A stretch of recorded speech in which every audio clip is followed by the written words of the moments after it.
So today we have a Athearn big boy in N scale, right?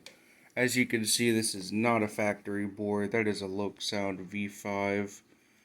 Um, and that's what we're doing today. I got this locomotive in a parts lot a while back, and I figured, well, if it doesn't run, it's at least a good looking engine.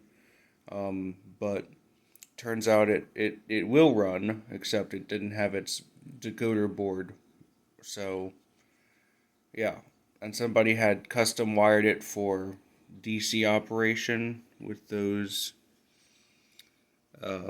pickups right there in the back being the only pickups. So, um, currently I have it wired for DCC operation. I tested the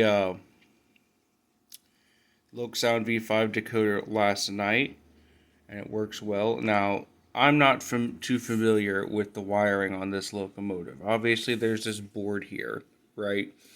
I was able to decode what most of them are. Obviously, this is for the light. There's pickup 1, pickup 2, pickup 3, pickup 4. There's your motor pickups right there, and then it all comes back to here to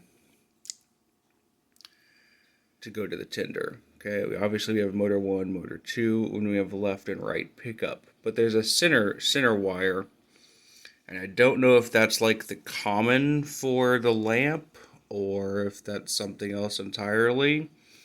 But the locomotive moved without that being hooked up to anything, so I don't think it has to do with the motor or the pickup, which makes me think it's the common for the lamp.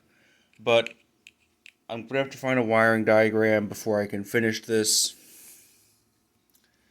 Also, I'm going to have to load sound files onto here so that we can, have sound. I have a Sugar Cube speaker that came with the Loksound V5. I don't really know how to install that, to be completely honest. So I'm just going to stick with the speaker that was in it, see if that works. And then I'll learn how to do a Sugar Cube speaker some other time and finish that up. But this was just a quick overview of just another project that I'm working on. Thank you so much for watching, and I hope to see y'all in the future.